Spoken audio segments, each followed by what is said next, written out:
I knew something was wrong the moment I heard her howl, a raw, rising sound that cut through the quiet Tennessee morning like nothing I had ever heard before. My name's Jenna Harper, and the first thing I said that day was, "Someone took her babies." It slipped out before I even understood the full weight of it. I was standing behind the old feed store on Cotton Ridge Road with the November sun still low behind me, and that frantic cry from a mother dog told me everything I needed to know. She wasn't just barking, she was pleading. 3 months earlier, I had started volunteering with Paws Society, a small animal rescue group that worked all over the rural counties around Nashville. I had seen injured dogs, abandoned cats, lost strays that wandered so long they forgot what trusting a person felt like. But I had never heard a mother dog make a sound that tore straight through the chest like this one. The moment it echoed again, I dropped the box of canned food I'd been carrying and ran. I rounded the corner of the building and found her trembling by the wooden pallets stacked against the wall, a young golden retriever mix with a reddish coat and soft brown eyes filled with worry. Her paws kept shifting, almost dancing in panic as if she needed to move but didn't know where to go. She looked at me, then toward the alley, then back at me, as though trying to speak. "It's okay," I murmured, even though I already knew it wasn't. "Where are they?" She spun around and bolted toward the alley, and I sprinted after her. When I reached the small clearing between the dumpsters and the chain-link fence, my stomach dropped. The nest of old blankets and torn feed bags where she had kept her 3 newborn puppies was empty. Not disturbed, not scattered. Clean, gone. She nudged the space where their tiny bodies should have been, whined, and looked up at me with a desperation that nearly buckled my knees. "Okay," I whispered. "Okay, girl, I'm here. We're going to figure this out." I could hear my own pulse thudding in my ears. In rescue work, you prepare for the worst: cars, coyotes, sickness. But someone taking puppies from their mother? That was a different kind of wrong. My first thought was that someone from town, maybe a well-meaning person, had seen the puppies and taken them, thinking they were abandoned. But these puppies weren't even 2 weeks old. Nobody with experience would take babies that young away from their mother, not without a plan. I crouched beside the frightened dog. She tucked her head into my jacket, and I felt her tiny tremors from head to tail. She smelled like hay, dirt, and milk. She nudged my side again, whined, then darted toward the open end of the alley. "You want me to follow you?" I said. She barked once and started moving. There was no hesitation in her steps now. She knew where she needed to go, and she needed me to go with her. I grabbed my phone with a shaky hand and called our rescue coordinator, Hank, a quiet older man who had the patience of a saint and the experience of someone who'd been saving animals for decades. "Hank," I said, breathless as I jogged behind the mother dog. "Someone took her puppies. All 3. There was a long pause on the other end.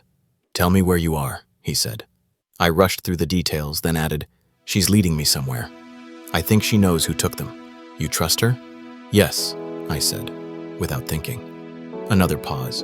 Then, in his calm voice, "Then follow her. I'm on my way." She led me across the gravel lot, down the sloping path behind the mechanic's shop, and toward the edge of the woods, where the morning frost still clung to the grass. Every few seconds she glanced back to make sure I was behind her. Her tail was down, her ears pinned back, but her stride didn't falter. When she stopped abruptly by the old trailhead, I almost crashed into her. "What is it?" I asked. She sniffed the ground, then the air. Her whole body stiffened. She let out a low growl, not angry, but afraid. I knelt beside her, brushing leaves aside. My breath caught when I spotted faint footprints in the dirt, small, like those of a teenager or a young adult, and next to them, a cardboard box. Empty. I picked it up. It smelled like feed store hay and fabric softener. Someone had taken the puppies, and they had carried them into the woods. The dog leaned forward, nose twitching, and I felt her need as if it were my own. My throat tightened. Puppies this young wouldn't last long without warmth, milk, or their mother's comfort. "All right, sweetheart," I whispered. "We're going in." The woods behind the town weren't exactly dangerous, but they weren't gentle either. Jagged roots crisscrossed the trail, branches hung low, and patches of mud made the path slippery. Still, she pushed forward, sniffing at the ground, following whatever faint scent trail her puppies had left behind. Morning sun pressed through the branches in thin streaks, but the deeper we went, the dimmer it grew. I kept one hand on her back whenever she slowed down, partly to comfort her and partly to assure myself that this was real, that I wasn't imagining someone deliberately taking newborn puppies away from their mother. Who would even do that? And why? She stopped again near a fallen log, sniffed deeply, and whimpered. I knelt and ran my hand across the bark. There, tiny strands of fur. Not the mother's, the puppy's. You're doing great, I said softly. She moved again, faster this time, and I followed her deeper into the woods until we reached the old clearing where the abandoned hunter's cabin sat, weathered, dark, and leaning slightly to one side. I had seen it once before while hiking with a friend, but I had never stepped inside. The dog stiffened beside me. Someone's in there, I whispered. As if in response, a faint sound drifted through the cracked window. A whimper. My heart leaped. They're here, I breathed. The mother dog let out a soft, hopeful bark, but I quickly held up a hand. Easy, girl. Let's be careful. I approached the cabin slowly. My boots crunched over the frosty leaves. The dog followed close behind, her head low, but her body trembling with the instinct to rush inside. I reached the door. It was slightly ajar. I pushed it open. Inside, the cabin was dim, dusty, and layered with the scent of old wood and damp air. But the first thing I saw was a huddled figure sitting on the floor near the hearth.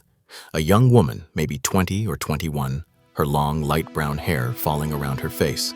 She looked up at me in surprise, and in her lap were the puppies. All three. They were wriggling weakly against her sweater, making faint noises that were half cry and half sigh. She was holding them gently, carefully, like she knew how fragile they were. Before I could say a word, the mother dog darted past me and rushed to them, sniffing each one with frantic relief. The young woman's eyes widened. I'm sorry, she stammered. I held up both hands. Okay, let's start with this. Why did you take them? The mother dog nuzzled her babies, licking them, pulling them close. The young woman didn't resist. She just sat there, tears beginning to well. I found them alone, she said, her voice shaking. I thought the mother abandoned them. They were cold. I didn't know what else to do. I didn't want them to die. I took a breath, letting her words settle. It was possible. Sometimes well-meaning people assume the worst. She didn't abandon them, I said gently. She was nearby, watching them, waiting. The girl covered her mouth with her hand. I'm so sorry, I didn't know. The mother dog looked at her, then at me, as if asking whether everything was finally going to be okay. The puppies let out a series of tiny squeaks, pushing their noses into their mother's fur. Let's get everyone out of the cold, I said. We can sort it out from there. She nodded and slowly stood up, handing me the box the mother had followed earlier. I gathered the puppies inside, keeping the mother close so she could see them. The young woman walked beside me as we made our way back along the trail. Halfway down the path, my phone buzzed. Hank. Jenna, I'm close, he said. Give me your location.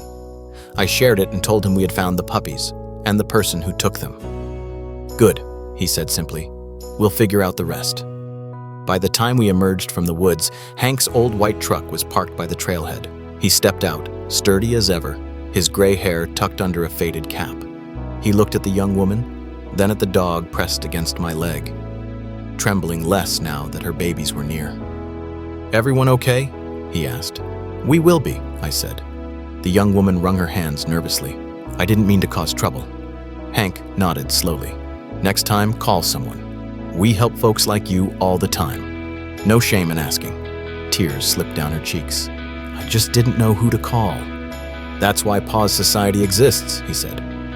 We loaded the mother dog and her puppies into the back of the truck, setting them up in a cushioned crate lined with warm blankets. She curled around them instantly. As we closed the doors, I felt something shift. Some small understanding that today wasn't just about recovering lost pups. It was about the lengths a mother dog would go for her babies. The compassion of strangers, and how even mistakes could lead people to cross paths in meaningful ways.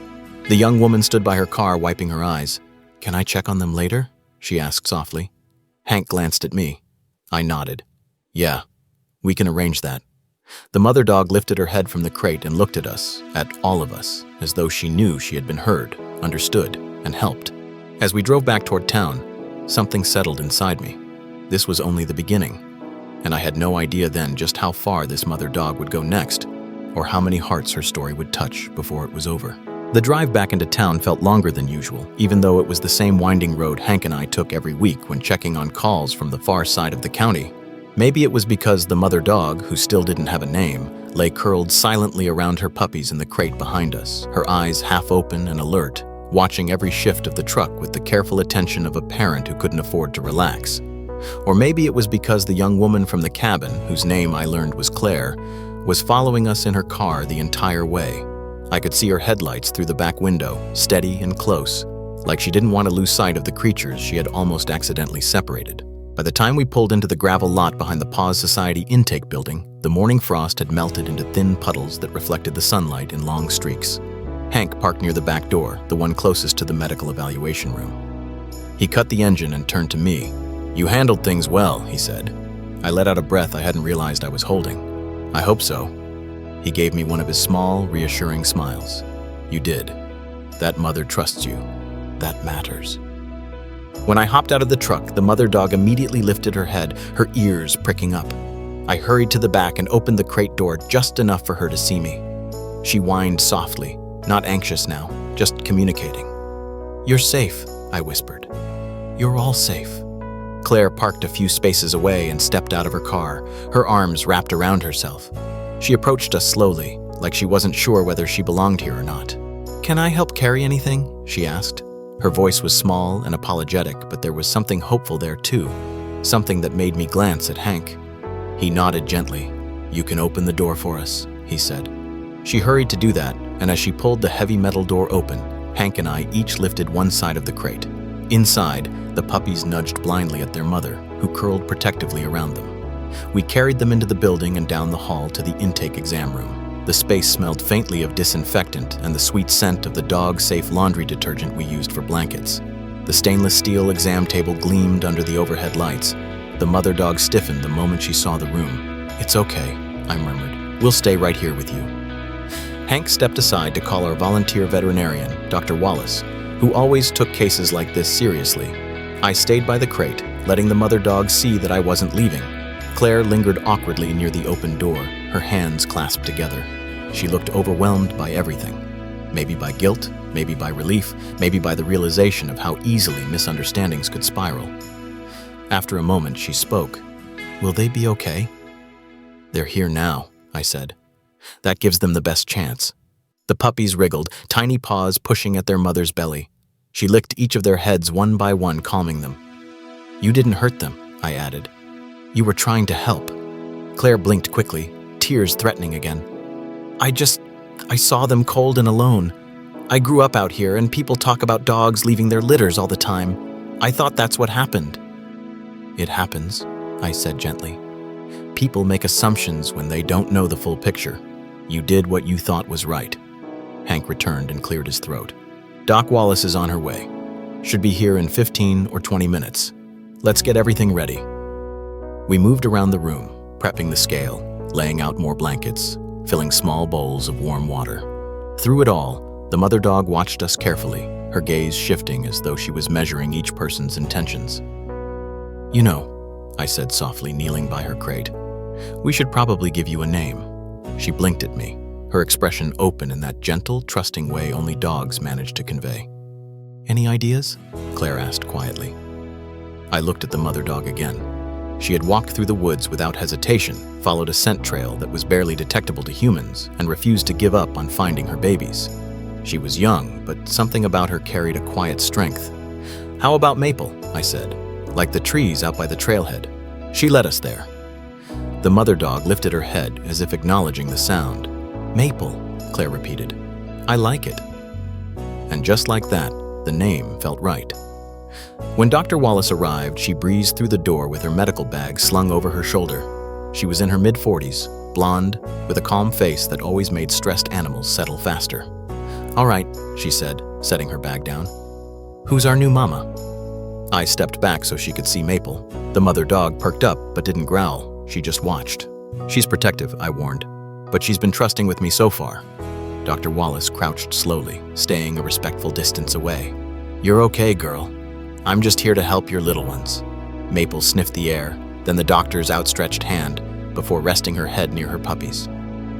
"That's a good mama," the vet said gently. For the next hour, we worked together, examining each puppy with Maple watching closely. We checked their weight, hydration, temperature, and responsiveness. They were small, but surprisingly strong for their age. They'll need careful monitoring for the next few days, Dr. Wallace said as she finished.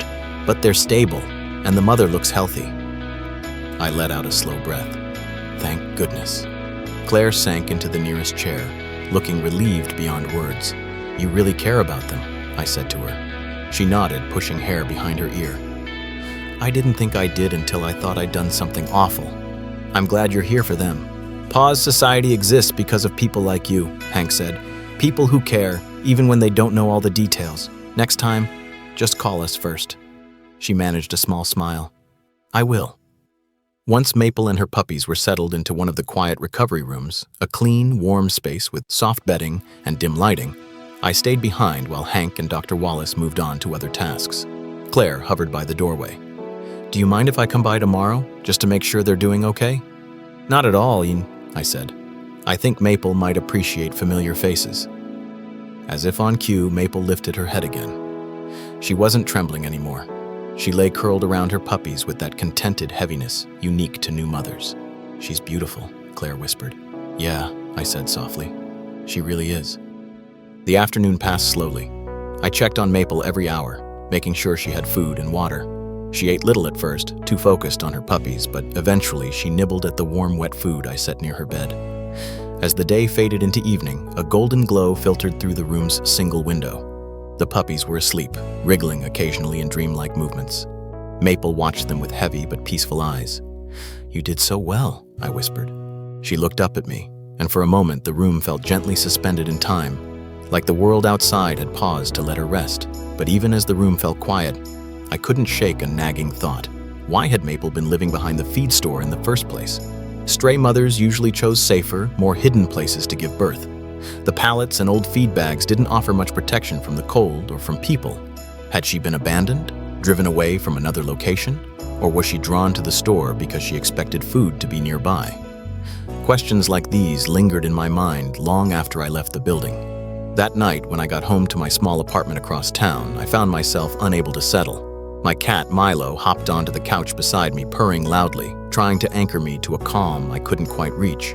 I kept thinking about Maple's howl, about the fear in her eyes when she realized her puppies were gone, about the speed with which she led me into the woods. She hadn't wasted a second. Her determination had been fueled by something deeper than instinct, love, and something told me Maple's story wasn't over. I didn't know how I knew, but the feeling was there, a quiet whisper that this mother dog had more surprises waiting. I barely slept, waking from shallow dreams every hour or so. When dawn broke, I hurried through my morning routine, made a quick cup of coffee, and drove straight back to the rescue. Hank was already there, sipping his coffee on the front porch in the chilly morning air. You're early, he said. Couldn't sleep, I admitted.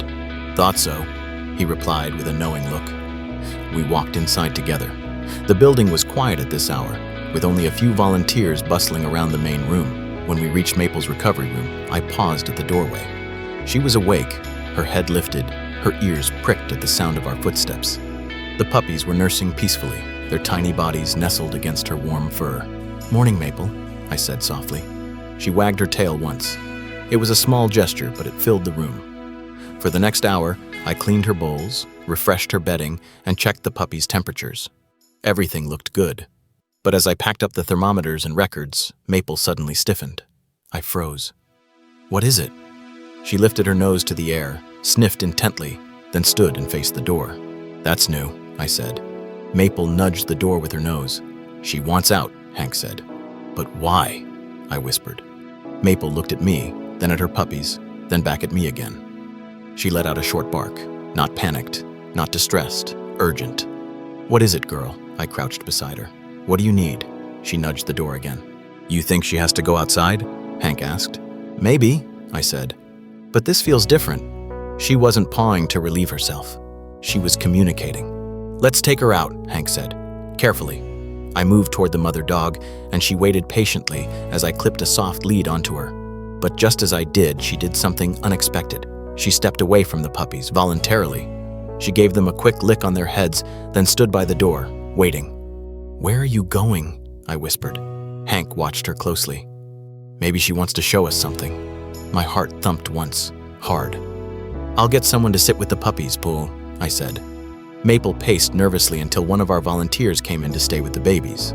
Then, the moment the door opened, Maple tugged on the lead. Not frantically, just insistently. She led me down the hallway and out the back door, then across the lot toward the edge of the woods behind the rescue building. "Maple," I called softly, "what are you looking for?" She sniffed the ground, then the air, then veered toward the small service trail that led into the trees. "She's following a scent," Hank said as he joined me. "But what scent?" I asked. Maple kept moving until she reached a set of bushes, sniffed with intense focus, and pawed at the dirt. I knelt beside her, brushing away leaves. And when I saw what she was digging toward, my stomach tightened. A collar. A worn blue nylon dog collar, half buried in the dirt. "Is this hers?" Hank asked. "No," I said, running my fingers over it. "It's too small." Maple whined softly and nudged the collar again. And that's when it hit me. She wasn't just a stray. She belonged to someone. And she wanted us to know. But Maple didn't stop there. She tugged on the lead again, urging me deeper into the trees. She had found the collar, but she wasn't finished. She had something else to show us. Something she had been carrying alone. Something we were finally close to understanding. I tightened my grip on the lead and followed, and Maple moved forward with purpose, her tail low but steady, her steps confident. She had found her puppies. Now she wanted us to help her find something else. Someone else. And whatever waited ahead, Maple was ready to face it. So were we. Maple moved with a confidence that surprised me. The day before, she had been terrified, trembling beside an empty nest where her puppies should have been. Now she was focused, alert, and purposeful as she led Hank and me into the woods behind the rescue building. Her tail stayed low, but it didn't curl under her belly in fear. She walked with a sense of quiet direction, pausing every few feet to sniff the ground before choosing which path to follow. Whatever she was searching for, she believed we could help her find it. The deeper we went, the thicker the trees became, their branches weaving overhead to create a patchy canopy that filtered the late morning sunlight. The leaves had mostly fallen, leaving the forest floor covered in gold and brown layers that crunched beneath our boots. A cold breeze drifted between the trunks, carrying the smell of earth and something distant that I couldn't identify. Maple stopped at the base of a large oak tree, sniffed around its roots, and let out a soft whine. She looked back at me as though waiting for permission. "Go ahead," I murmured. She pawed gently at the ground near the tree, her nose brushing through the leaves. I knelt beside her, brushing away debris until I spotted something else partially buried.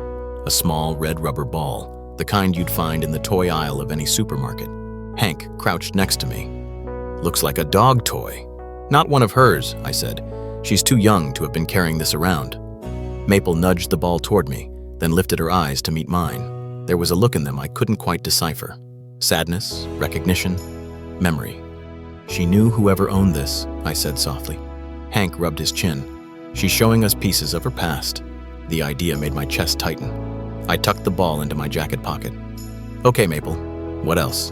She gave a small, breathy bark, then turned and continued down the path. We followed her for several minutes until the trees thinned slightly and the terrain sloped downward toward a dry creek bed. The rocks were smooth from years of water flow, though the creek hadn't run in months. Maple stepped carefully onto the stones, sniffing along the edges. She paused near a cluster of mossy rocks and lifted her head sharply, ears pricking forward. "Do you smell something?" I whispered.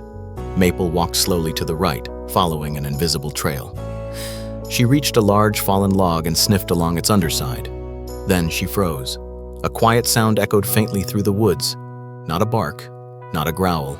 A cry, soft, weak, barely audible. My entire body went cold. "Maple, what is that?" She whined and pawed at the ground again. I moved closer and scanned the shadows beneath the log. At first, all I saw was darkness. Then, slowly, a shape emerged, something small, curled, shivering. My breath caught. "Oh my. Hank, there's another one." He stepped in beside me, squinting. "A puppy?" I reached under the log with careful fingers, touching something warm and fragile. When I gently pulled the tiny bundle into the light, Maple let out a loud, sharp bark filled with emotion. It was a puppy, but not one of hers. This one was older, maybe 8 or 9 weeks, with short tan fur, blue eyes, and a trembling body light as a feather. "Where did you come from?" I whispered. The puppy whimpered and pressed its face into my palm, seeking warmth. Hank exhaled slowly. "Someone dumped this one." Maple sniffed the puppy from head to tail, then licked its trembling forehead. It leaned toward her instinctively. "She knows this one," I said quietly. "She must have found it before. Maybe she was trying to help it but had her own babies to care for." It made sense. Maple's nest behind the feed store wasn't just for her litter. This older puppy could have wandered there, hungry and lost, trying to find comfort. And Maple, sweet Maple, who had babies of her own, might have shared what little warmth or food she could. Hank pulled out his phone. "We need to get this little guy back to the rescue. He's freezing." I gently tucked the puppy inside my jacket, holding it against my chest. The small creature's heartbeat fluttered wildly. But Maple wasn't done. She barked once, loudly, then ran several feet ahead, pausing to look back at us. "She wants to keep going," I said. "She can't leave the pup she just brought us to," Hank replied. But Maple didn't want to leave. She wanted us to follow. I stood carefully, holding the trembling puppy. "Just a little more. She's trying to tell us something bigger." Hank sighed but nodded. "All right," but not too far. Maple led us up the embankment, following the dry creek until the trees thinned out into a clearing I had never seen before.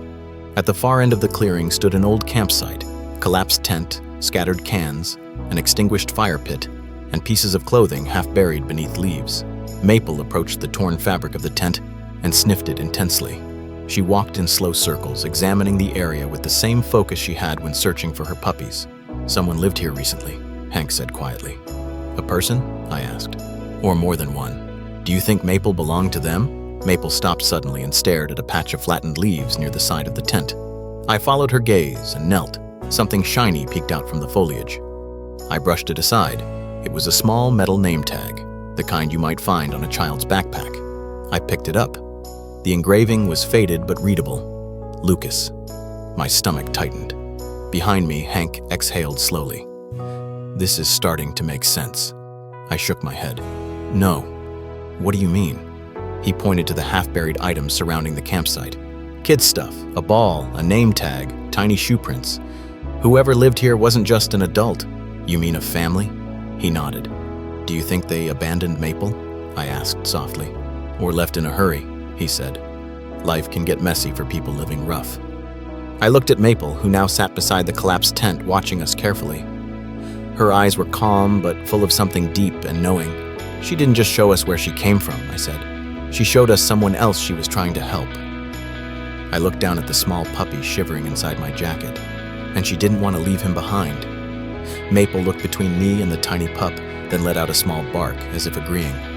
"We need to take them both back," I said. "Agreed," Hank said. "We'll bring a team later to check the site, see if anything else needs attention." I turned to Maple. "Let's get everyone home, okay?" She stepped close to me, nudged my leg gently, then followed us back the way we came. The little puppy nestled against me stayed warm, its breathing slowly steadying, and Maple walked beside me with a steady calm, like she finally felt understood. When we reached the rescue building again, volunteers looked up in surprise as we came through the back door. "Who's that?" one asked, pointing to the small puppy. "Maple found him," I answered. We hurried the pup into the treatment room. Dr. Wallace arrived quickly when we called her, examining the little creature with practiced hands. "He's malnourished," she said. "Cold, dehydrated, but no major injuries. He should make it with proper care." Relief washed through me. "What about Maple?" I asked. "She's healthy." "Remarkably so, considering everything." "That dog has a strong will." I smiled faintly. "Yeah, she really does." After the puppy was settled in a heated incubator, I returned to Maple's recovery room. She curled around her litter again, checking each puppy with soft nudges. When she saw me, her tail thumped the blankets. "You did so well today," I whispered, sinking to the floor beside her. She rested her head on my knee. For a while, time stretched quietly around us. The only sounds were the soft breathing of the puppies and the distant murmur of volunteers working in other rooms. Then Maple lifted her head again. She sniffed the air, sniffed again. And then she stood up. My heart skipped. "What is it now?" She walked to the door and looked back at me. "Jenna," Hank called from the hallway. "You need to see this." I followed him out, Maple at my heels. At the front desk, Claire stood nervously holding something wrapped in a towel.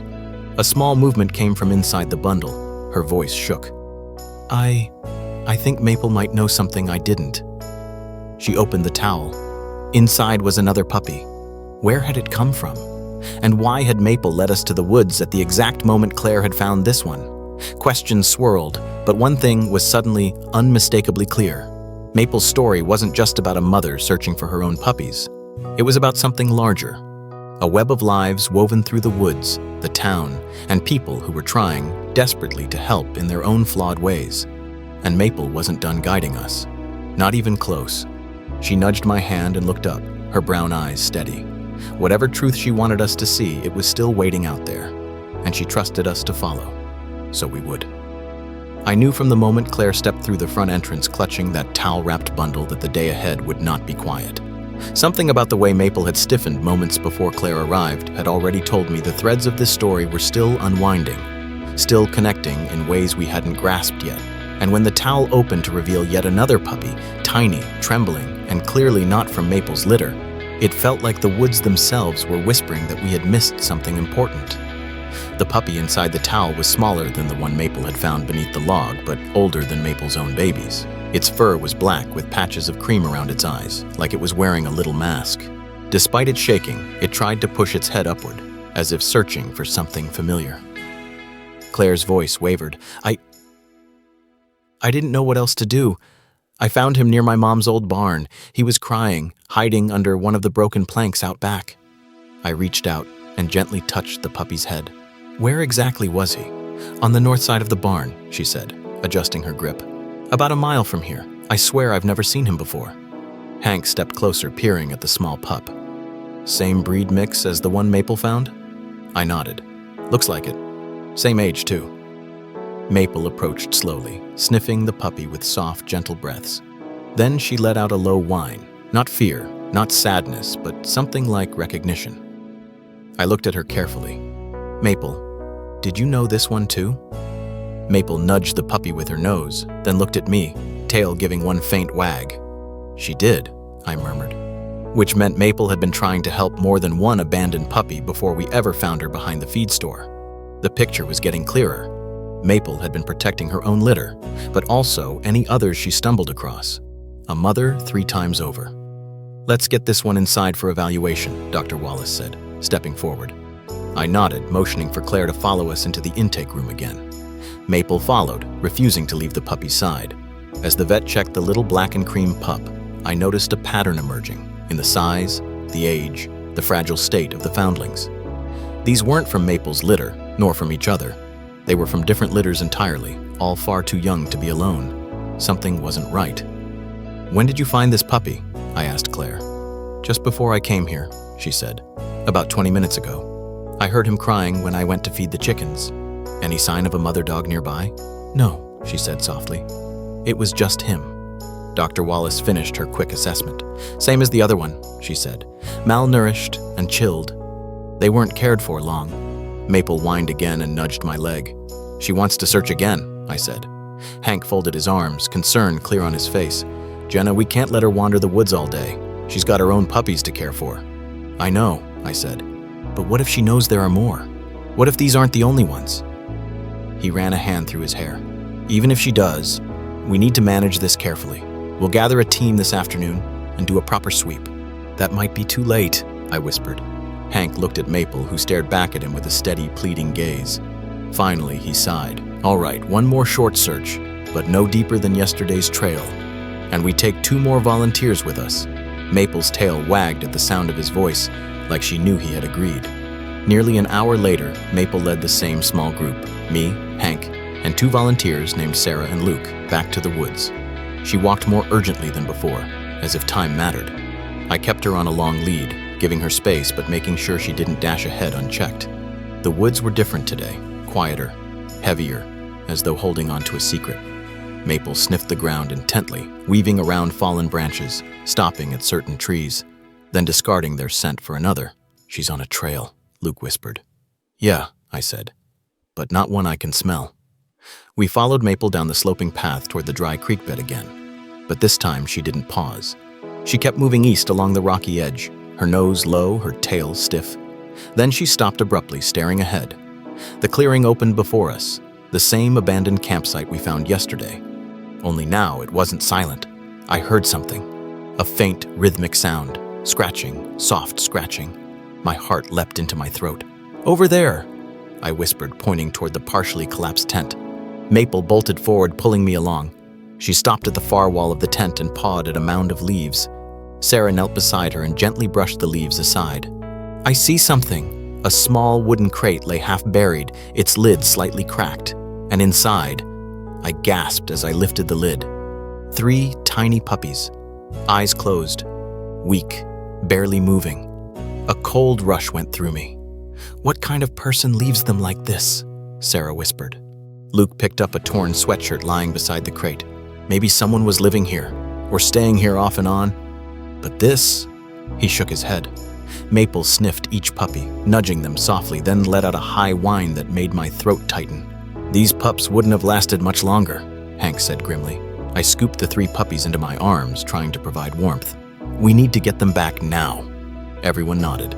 Hank led the way back toward the rescue building, and Maple stayed close beside me every step of the way. But halfway down the trail, Maple suddenly stopped. She turned her head sharply to the right, ears perked. "What is it?" I asked. She stood still, tail raised, not with fear, but with awareness. A faint cry drifted from somewhere deeper in the woods. "It's another one," I breathed. Hank glanced between the team members. We split up for a moment. "Jenna, go with Maple. Luke and Sarah, stay here with me and the pups." I carefully handed the 3 small puppies to Luke, who cradled them inside his jacket. "Go," he said. We got them. Maple tugged on the lead, guiding me quickly through a narrow path between dense shrubs and thorny branches. The sound grew clearer, the soft, desperate cry of a puppy calling for someone. We pushed through a thicket, and suddenly Maple stopped before a fallen tree stump. She dug at the base, her paws moving frantically. I knelt and moved branches aside. Another puppy. This one was larger than the others, with fluffy white fur and dark eyes barely open. It lifted its head weakly and whimpered. "Hey, sweetie," I whispered, lifting the pup into my arms. Maple licked its face, then looked up at me with an expression so full of purpose it sent chills through me. "You found another," I said, emotion catching in my throat. With the pup secured against my chest, Maple and I headed back to rejoin the group. Luke and Sarah had already started down the trail, carrying the other pups. Hank waited, relief flooding his face when he saw us. "That's 5 more in one day," he muttered. 5 abandoned pups and 2 from yesterday, plus the one Claire found. "Someone was collecting puppies," I whispered. "Different litters, all abandoned in the same stretch of woods. And Maple was trying to care for them," Hank said quietly. I swallowed hard. She was doing it alone. It took nearly 20 minutes to get everyone back to the rescue. When we arrived, volunteers scrambled to prepare extra incubators, warm blankets, electrolyte fluids, and tiny bottles for feeding. I didn't leave Maple's side. Every time one of the puppies whimpered, she lifted her head, alert and ready. "You can't take care of them all, Maple," I whispered. "But you did enough. You found them." As the hours passed, the puppies began to grow stronger. Tiny tails flicked, tiny mouths suckled on warmed formula. The quiet room became filled with the soft sounds of breathing, nursing, and small paws pushing against blankets. By evening, the rescue building was buzzing with activity. Word had spread among the volunteers, and people rotated through shifts to help monitor the pups. Claire returned, her face pale but determined. "Do you need help?" "We always need help," I said, offering a small smile.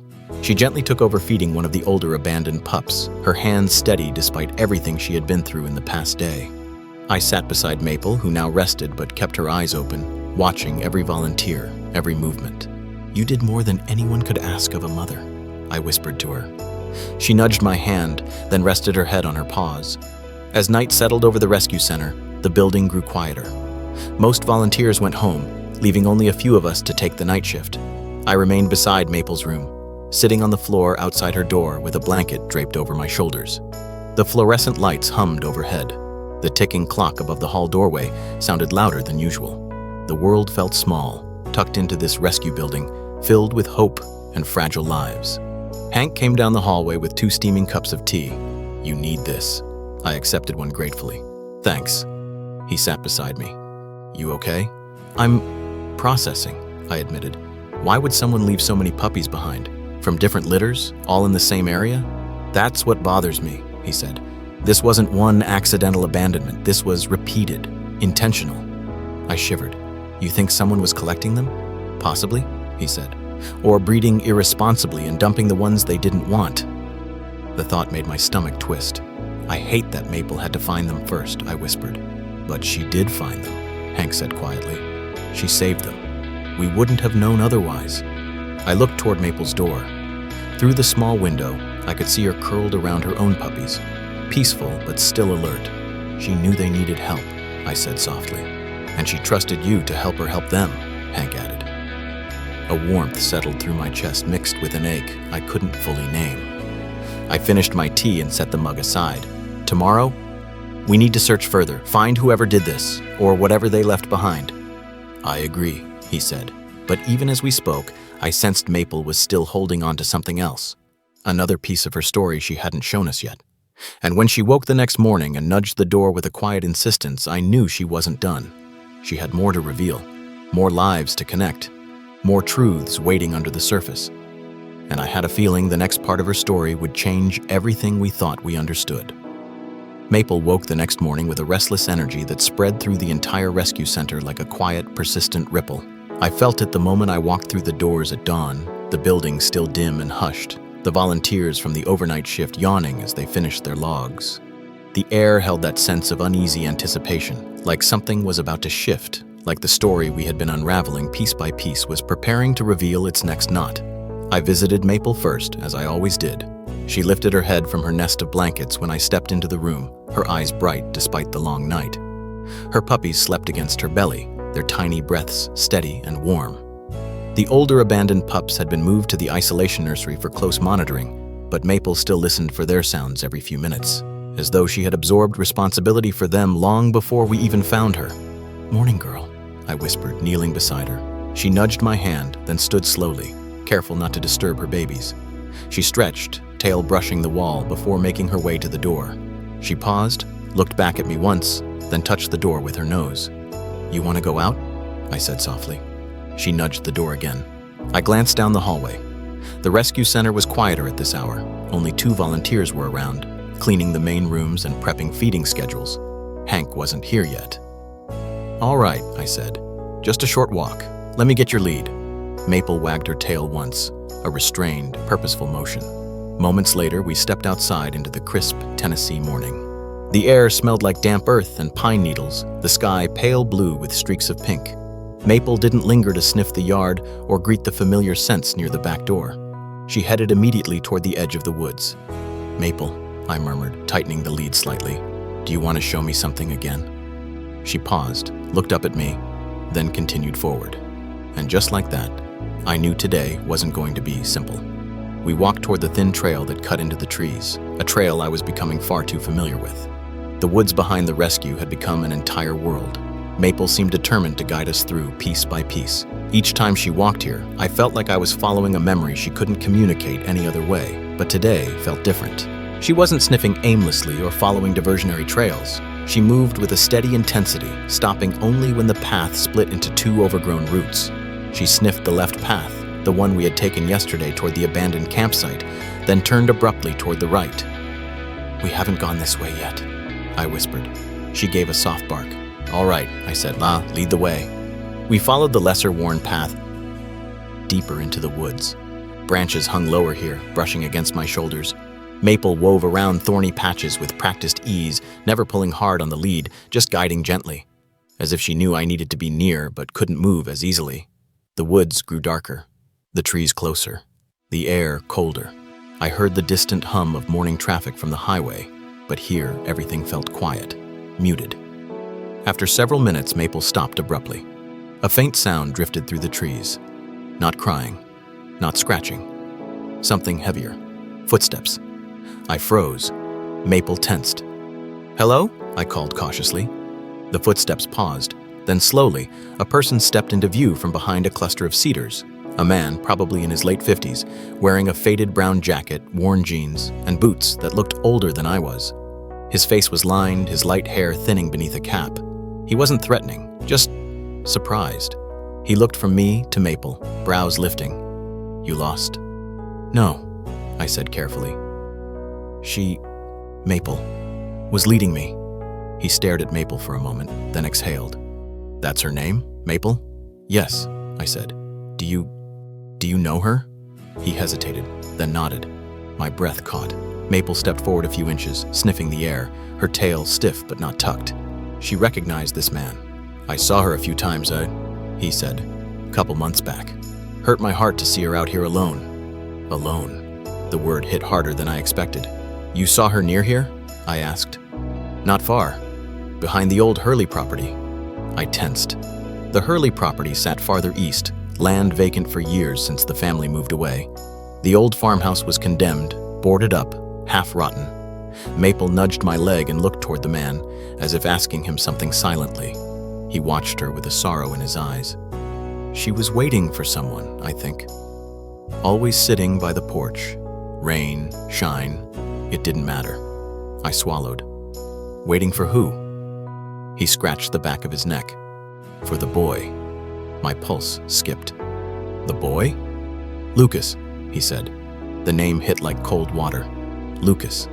The name tag we found by the abandoned campsite. "Who is Lucas?" I breathed. The man sighed. "Kid who used to live there. Maybe 10, maybe 11. Sweet kid. Quiet. Always playing with that dog." "That dog?" I repeated, heart thudding. "Maple?" He nodded slowly. "Yeah, she wasn't called Maple back then. The boy called her Daisy." My throat tightened so hard it hurt. Daisy. Maple had a name, a family, a boy. "What happened?" I whispered. The man looked down. "Family fell on hard times. Real hard. Lost the house. They left in a hurry last spring. I never saw the kid again." "And Maple? Daisy?" He shook his head. "She chased their car when they left. Ran after them until she couldn't keep up.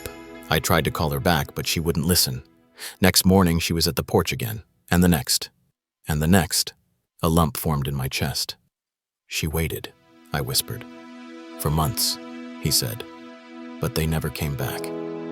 Maple's eyes were locked onto the man as if drinking in every word. "You said she sat out there alone," I said. "But she wasn't alone the whole time, was she?" His gaze shifted. "No. People started dropping off dogs there. Figured it was far enough from town. Some folks don't want to drive to a shelter." My stomach twisted. "They dumped puppies there?" He nodded grimly. "Saw boxes of them a few times. I took some to the rescue when I could. But Daisy, she stayed. Guarded them, kept them together." The picture formed in my mind.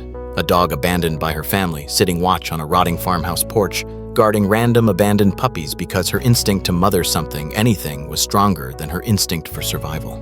"Why didn't she leave?" I whispered. "She was waiting for her boy," he said softly. The woods around us felt suddenly smaller. Maple walked to me and pressed her head against my leg. I knelt beside her and wrapped my arms around her neck. "I'm so sorry," I whispered into her fur. The man cleared his throat. "I'm real glad someone's helping her now. She deserved better." "She does," I said quietly. "She really does." He nodded, gave Maple one last look, then walked back toward the deeper trees. When he disappeared into the brush, Maple pushed her nose toward the right, toward a direction we hadn't explored before. "You want to keep going?" I asked. She stepped forward. So we went. The woods thinned as we followed a long stretch of worn path. Eventually, the trail opened into a clearing I recognized immediately from old county maps, the back end of the Hurley property. The house stood crooked against the morning sky, slanted like it had chosen defeat years ago. The porch sagged. Windows were missing. Ivy had climbed up one wall like it was trying to pull the building down. Maple walked forward slowly, every step measured. She went to the porch. She stopped. Then she sat. Just sat. Right beside the top step, where the wood was worn smoother than the rest of the porch. I sat beside her, heartbreaking. "Is this where you waited?" She leaned into me. I didn't speak for a long time. The wind rustled the tall grass. Birds called in the distance. And Maple watched the empty road in front of the old house with the quiet longing of someone who still held on to hope. After several minutes, I stood and gently tugged the lead. "Maple, do you want to show me inside?" She stood and walked to the front door. The frame crooked, the hinges rusted. She nudged it with her nose. I pushed it open. Inside, the house smelled like dust and mildew. But beneath that, beneath the layers of time, I sensed something else. Maple walked ahead, her paws silent on the warped floorboards. She led me to a small room on the right. The wallpaper was peeling, the ceiling cracked. A mattress lay on the floor, torn open by animals or time. Maple went to the corner. She sniffed the floor, scratched once. Then she lay down, curling herself around nothing but air and memory. This was his room, I whispered. She closed her eyes. For a moment I forgot that she was a dog, that she couldn't tell me her story in words. Maple communicated with something deeper, something truer. She stayed there until Hank called me on the radio, worry thick in his voice. "Where are you? You've been out for an hour." "Come to the old Hurley property," I said. "Maple brought me here." "On my way." When he arrived, he stepped into the doorway and took it all in. The dog curled on the floor, the hollow room, the remnants of a boy's life half dissolved by time. He didn't need an explanation. "She waited here," he murmured. "She saved puppies here," I said. "She kept coming back." He nodded slowly. "She still hoped her family would return." I stood. "Hank, we need to find them." He raised his brows. "Maple's family?" "Yes," I said firmly. "If they abandoned her deliberately, we'll know. If they lost her by accident, they deserve to know she survived." I looked at Maple. Her eyes were soft but still searching. "She deserves closure," I whispered. Hank nodded. "All right, we'll start digging." We walked Maple back to the rescue center, where her puppies waited in a warm room filled with soft sounds of life continuing. But Maple wasn't done. When I settled her back into her space, she looked at me with an expression I had learned to understand. She trusted me, with her past, her present, and whatever came next. I sat beside her, placing a hand on her back. "I promise," I whispered, "we'll keep following your story until we reach the end." Her eyes closed, peaceful for now. But I knew, in the deepest part of me, that Maple's journey was only halfway told, and the next turn in her path was already waiting, closer than any of us realized. I arrived at the rescue center before sunrise the next day, long before any of the volunteers filtered in.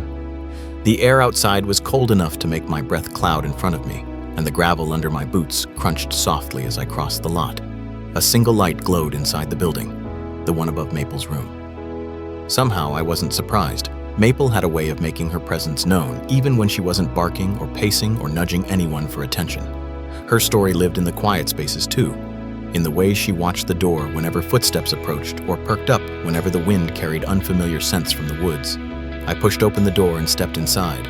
The familiar scent of disinfectant, fresh laundry, and warm bedding greeted me. The rescue center always smelled like hope to me, like second chances and clean slates. When I reached Maple's room, I found her awake, sitting upright with her puppies nestled at her belly. She wasn't anxious, but she wasn't relaxed either. Her posture was alert, head tilted slightly, listening to something I couldn't hear. "Morning, Maple," I whispered. Her ears twitched and she looked at me with those soft brown eyes that always made my chest tighten. She nudged one of the puppies gently before stepping away from them, stretching her legs. "You too?" I murmured, trying to smile. "Couldn't sleep?" She walked toward the door with her tail low but steady. She looked back at her puppies once, then at me again. "You want to show me something?" I said quietly. She pressed her nose to the bottom of the door. "All right," I said softly. "Let me get someone to watch the babies." Within a few minutes, one of the early arriving volunteers, Martha, a retired teacher with a gentle voice and the patience of a saint, came to sit with Maple's pups. Maple waited silently, her gaze fixed on me, until I knelt down and clipped her lead into place. "Where to, girl?" I whispered. She didn't answer with a sound. Instead, she took 3 deliberate steps toward the back exit, then paused until I followed. Outside, the sky had shifted to a pale morning blue, but the sun still hovered below the horizon. Maple moved quickly across the gravel lot, her paws making no sound despite her urgency. She led me not to the trail we had taken the previous day, but toward the far left side of the woods, the area that bordered the old service road. "This way?" I whispered, feeling the shift in her energy. She pushed forward, slipping between 2 tall bushes and onto a narrow path barely visible beneath fallen leaves. I followed close behind, brushing branches away from my shoulders. The forest felt different here, colder, quieter, as if even the birds were hesitant to break the stillness. Maple moved with careful purpose, nose low, tail held in that straight line that meant she was working, tracking, remembering. Every few steps she paused to sniff a patch of dirt or the base of a tree trunk, then continued on. We walked for nearly 10 minutes before she stopped. Her body stiffened, her head lifted. She let out a soft, mournful whine. "What is it?" I asked. Maple stepped forward and placed a paw gently on a half-buried mound of leaves. Something about the spot made my stomach twist. I crouched and brushed the leaves aside. A small wooden sign lay hidden beneath the debris. The paint was chipped, the letters faded, but I could still make them out. Hurley Trail. Private. This wasn't surprising. The entire area had once been part of the Hurley family's land, but Maple wasn't interested in the sign. She nudged me hard, then moved to a cluster of brambles at the base of a large elm tree. I pushed aside the thorny branches and found something that made my breath catch. A blanket, small, tattered, patterned with cartoon dogs, a child's blanket. Maple nosed it gently, then lay down beside it with a quiet, pained sigh. This was his, I whispered. Lucas. Maple rested her head on the blanket. The cold air around us seemed to thicken, filled with the weight of memories I couldn't see, but she could still feel. I placed a hand on her back. This is where he stayed, isn't it? I whispered, before they left for good. Maple closed her eyes for a moment, then lifted her head and stood again. She nudged the blanket toward me. You want me to take it? I murmured, surprised. She nudged it again, firmer this time. Okay, I said gently. I'll bring it with us. I folded the blanket carefully and tucked it under my arm. Maple immediately turned and began walking again, deeper into the woods. I kept pace, feeling the tension in her movements, like a pull between past and present, between memory and need. After several minutes, we reached a clearing I'd never seen before. It wasn't remarkable at first glance, just a sloping patch of earth dotted with stones and overgrown grass. But Maple stopped at the center, sat down, and stared straight ahead. There, near a fallen log, sat an object that didn't belong to the forest. A metal bowl, rusty, dented, but unmistakably a dog bowl. Maple walked to it slowly, sniffing it with a deep, aching familiarity. You used to eat from this, I whispered. She didn't react, not with tail wags or barks. Instead, she sat beside the bowl and looked into the trees as though waiting for a figure that never arrived. I crouched beside her, placing the worn blanket next to the bowl. He fed you here, didn't he? Her gaze softened, her shoulders lowering. Before I could say another word, my walkie-talkie crackled. Jenna, you there? Hank's voice carried through the static. I pressed the button. I'm here. We've got something, he said. You need to come back, and bring Maple, if she's with you. My heart climbed into my throat. What is it? A development in her case, he said quietly. We got a call. A call? A neighbor near the Hurley property recognized her description, said someone's been asking about a missing dog. My pulse quickened. Who? Someone from the family, Hank said. Maybe the boy. I stared at Maple. She stared back. On our way, I said. Maple rose the instant I stood, her body tense with a quiet, electric anticipation, as if she somehow sensed the shift. We walked back through the forest quickly, the cold air stinging my cheeks. Maple moved without hesitation, the lead slack in my hand. She knew the way now. She wanted to return. When we reached the rescue center, Hank stood waiting just inside the door. His expression was a mix of surprise, concern, and something else, something cautious. What happened? I asked. A woman called, he said. Said her nephew has been asking about a dog that looks exactly like Maple. The boy's been searching for months. My heart raced, but Hank held up a hand. We don't know the full story yet, he said. She's coming by this afternoon with her nephew. We need to be prepared for all outcomes. Maple stood beside me, staring up at Hank with a quiet intensity. She knows something's happening, he murmured. Yeah, I whispered. She really does. The next few hours passed in a blur of preparation. We made sure Maple's room was clean and her puppies were comfortable. Volunteers rotated through to help feed the abandoned pups in the nursery.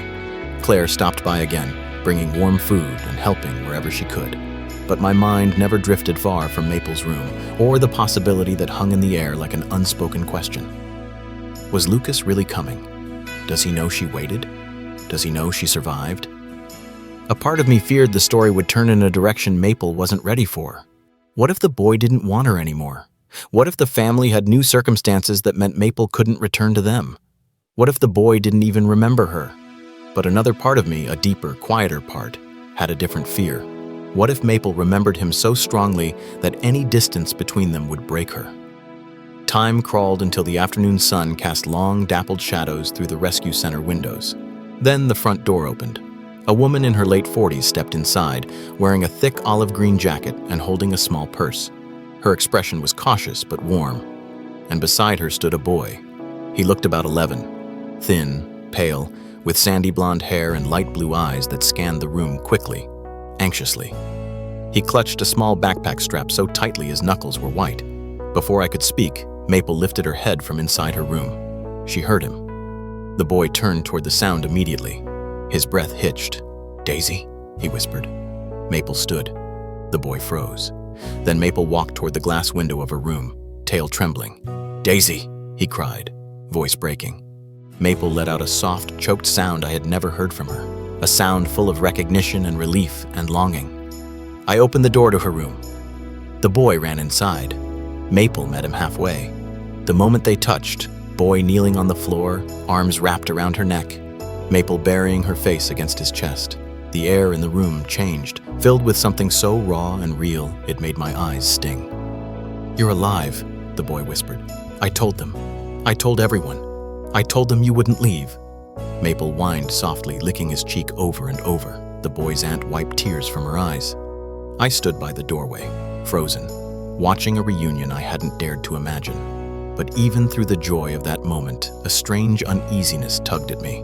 The boy held Maple tightly, but his face was pale, tired, worn from something heavier than losing a dog. Something else was hidden beneath the surface, something Maple already seemed to understand. And as I watched the boy whisper to her, his voice low, broken, I heard words that sent a chill through me. "I couldn't save them," he said. "I tried. I really tried." Maple let out a low, sorrowful sound. The boy clung to her harder, and I realized Maple's story, his story, was far from over. They were bound by something deeper, something unfinished, something still waiting to be uncovered, hidden out there in the space between their lives.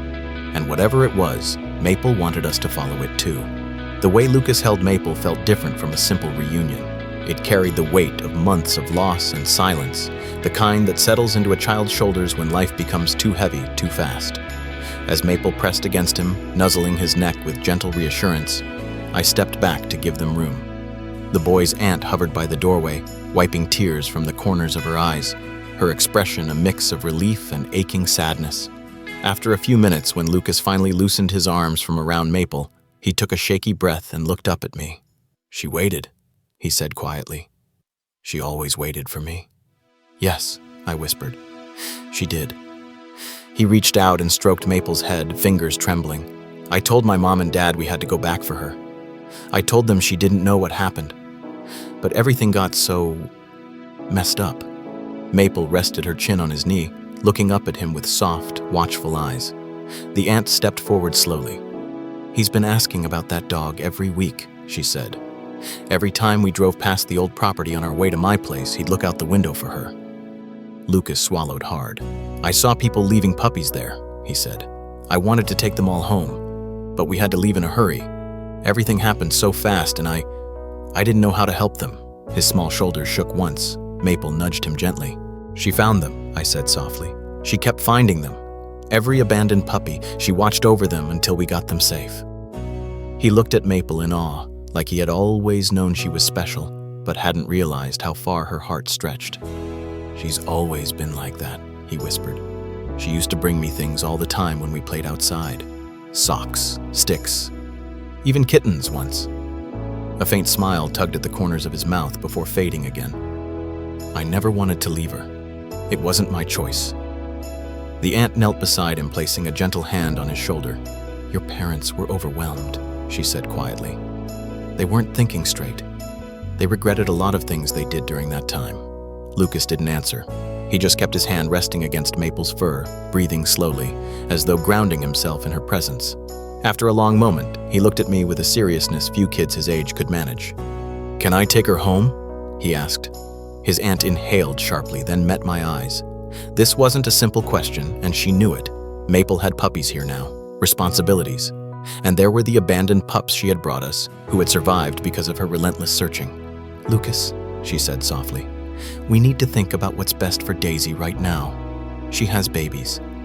Maple let out a soft sound, almost like a hum, and turned to look at her own litter sleeping in the warm nest. She walked over to them, sniffed each one, then returned to Lucas's side. The boy followed her with his eyes. "I can take care of them too," he whispered. "All of them." I knelt down to meet his gaze. It's wonderful that you want to help her, I said gently. But newborn puppies need round-the-clock care, and she still needs time to heal herself. Lucas nodded, though disappointment flickered across his expression. I placed a hand on his arm. But once she's ready, once the puppies are old enough, she can go home with you. He blinked, eyes widening slightly. Really? If that's what you both want, I said. Yes. Maple pressed against him, tail thumping softly, and he wrapped his arms around her again. His aunt exhaled in relief. Thank you, she whispered. We sat there quietly for a long moment. Maple nestled between us all, eyes half closed, completely at peace. It was the most relaxed I had seen her since the day I found her behind the feed store. Eventually, the aunt stood and brushed her jacket sleeves. We should give you some space, she said to Lucas. But before we leave, you can stay with her a little longer. The boy nodded gratefully, then looked at me once more. Can I visit every day? Of course, I said. Maple would like that. The aunt rested her hand lightly on mine. Thank you, she said softly, for everything you've done for her. And for him. When they finally left the room to speak with Hank at the front desk, I stayed behind with Maple. She lay on the floor now, her head resting on her paws, listening to the sounds of the building. There was a calmness in her posture that hadn't been there before, a kind of resolution. You did it, Maple, I murmured, settling beside her. You found your puppies, you saved the others, and now we found your boy. Maple turned her head toward me, eyes warm and steady. She reached out a paw and set it gently on my knee. It felt like a thank you, a quiet one, the kind spoken not with words, but with trust. In the days that followed, Lucas visited every afternoon after school. He sat with Maple for hours, reading to her, brushing her fur, or simply lying beside her on the soft blankets. The puppies grew stronger, opening their eyes, wiggling across the bedding to explore their small world. Maple watched them closely, but with a new ease, as if she knew the worst was behind them. The abandoned pups recovered too, thriving under the hands of volunteers and the steady rhythm of bottle feedings. And every time a puppy cried, Maple turned her head, checking that all was well. But she no longer worried. She no longer paced. She knew she wasn't alone anymore. One afternoon, when Maple dozed in a patch of sunlight streaming through the window, Lucas whispered to me, "She's happier now." "Yes," I said. "She finally knows she's safe." He looked at Maple thoughtfully. She always waited for me, so I'm going to wait for her too. The simplicity of his words struck me harder than I expected.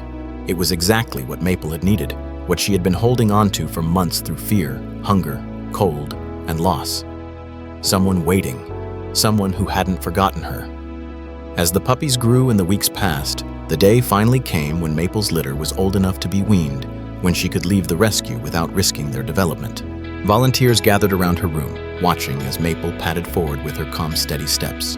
Lucas stood by the doorway with a leash in his hand, the same leash that had once hung on a hook in his old home, waiting for walks that never happened.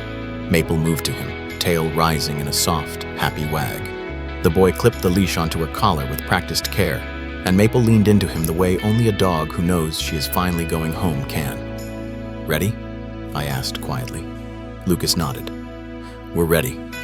I opened the door and the sunlight spilled across the floor as Maple stepped out into the bright morning. She looked back once, not with hesitation but with gratitude, her gaze warm and aware. I knelt down and kissed the top of her head. "You did good, Maple," I whispered. "Now go home." She walked out beside Lucas, her posture confident, her steps light, as though the weight she carried for so long had finally lifted. As they made their way across the lot, I felt tears gather in my eyes. Not from sadness, but from the deep, overwhelming joy of witnessing a heart find its way back to where it belonged. Some dogs survive by instinct. Maple survived by love. And in the end, that love carried her home. Back to the boy who never stopped searching, back to the life she had waited for, back to her own happy ending. The door closed softly behind them, and I let out a slow breath. Maple's story had reached its finish, not with loss or mystery, but with hope restored. A mother dog who saved so many tiny lives had finally gotten her own miracle in return. And somewhere out there, walking down a quiet Tennessee road with her boy at her side, Maple lifted her head to the wind and knew at last that she was home.